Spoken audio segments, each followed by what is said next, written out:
Windows NT Server can be installed in a simple computing environment consisting of one or more servers in a single domain and a single location, or it can be installed in a more complex enterprise environment which typically contains multiple servers in multiple domains and locations.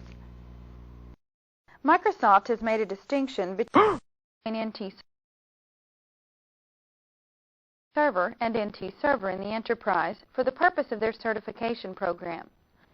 Although NT Server and NT Server in the enterprise are very similar, they differ simply in that an enterprise is a more complex network that encompasses more than one domain.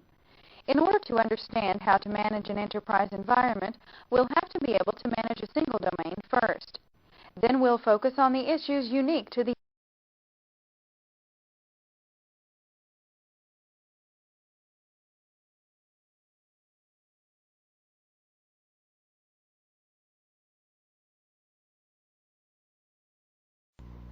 In the networking models we'll be discussing, computers are able to communicate with each other in some way. Communication is the main goal of networking because it allows users to share resources. There are three commonly used workgroup models for structuring a network. These include the workgroup model, the client-server model, and the domain model. By contrasting these different models, we'll be able to see the advantages of the domain model in an enterprise network. The workgroup model is a decentralized networking model, which means all account administration is local to each machine, and each machine maintains its own account database. This setup can produce a great deal of extra administrative work.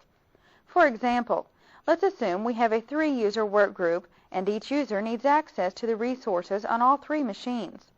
This means that each user has to maintain an account database that defines the other 2 users in the workgroup. Ideally, each user would keep the same account name and password on all 3 account databases. However, in the workgroup model, they may have different user account names and password restrictions, which can be confusing for the administrator as well as the user.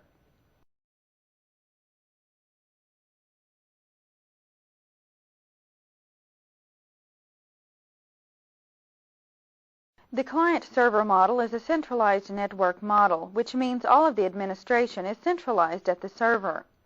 Users can log on to the server through the account database and access the resources associated with that server. This setup lowers the administrative work because each user is added to the account database only once, and then they can access the resources on that server. The drawback to the client-server model in an enterprise environment is that users are likely to need access to the resources on more than one server. And in order for a user to access more than one server, the administrator will have to add the user to each of the additional servers' account databases.